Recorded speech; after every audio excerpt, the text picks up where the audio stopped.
Translating jokes, Part 2. Last time we talked about 4 types of jokes: language-based, reference-based, culture-specific, and universal. We also said language-based jokes are easy to understand monolingually, but they are very hard to translate because of the linguistic features that may differ phonologically, morphologically, lexically, etc. Today we'll talk about another classification of jokes in terms of translatability. Davis, 2005, proposed 3 types of jokes. First, transposable jokes, those shared between countries or are easily available to those who have no experience of the jokes, but knows of the historical events that make them understandable.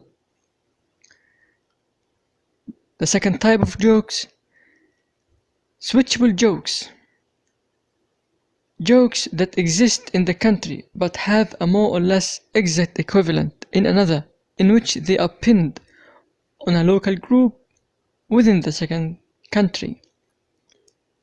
Finally, the problematic jokes, which are unique to one country. The first category of jokes is easy to explain and translate. For example, Milton wrote Paradise Lost, then his wife died, and he wrote Paradise Regained. كتب ميلتون قصيدته الملحمية الفردوس المفقود، بعدها ماتت زوجته فكتب عودة الفردوس.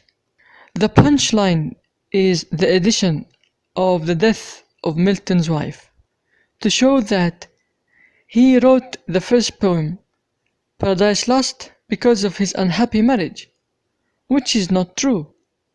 And when his wife died, he wrote Paradise Regained.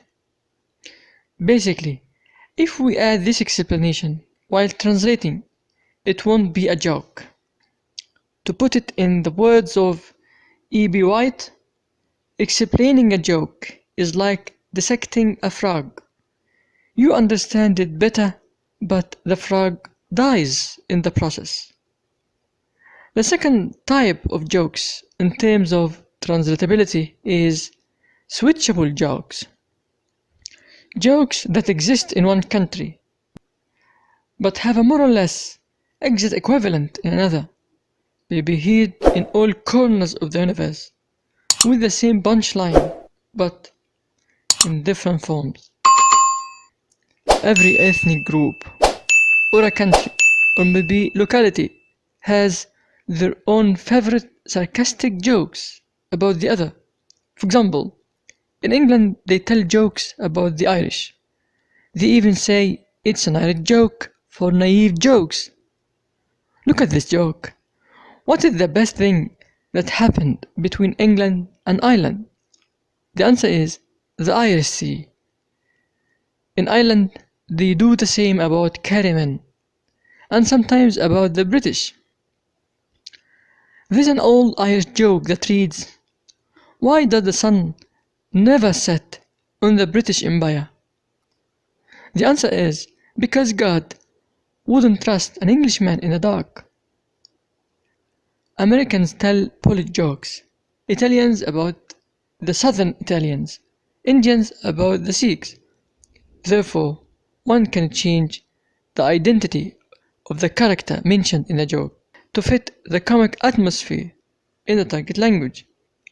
The Irish could be Poles if translating to the Americans, Belgians to the French, Sikhs to the Indians, Rushtis or Turks to the Iranians. Now, how can you switch the identity of those characters in your local jokes? Thank you for watching, and see you later.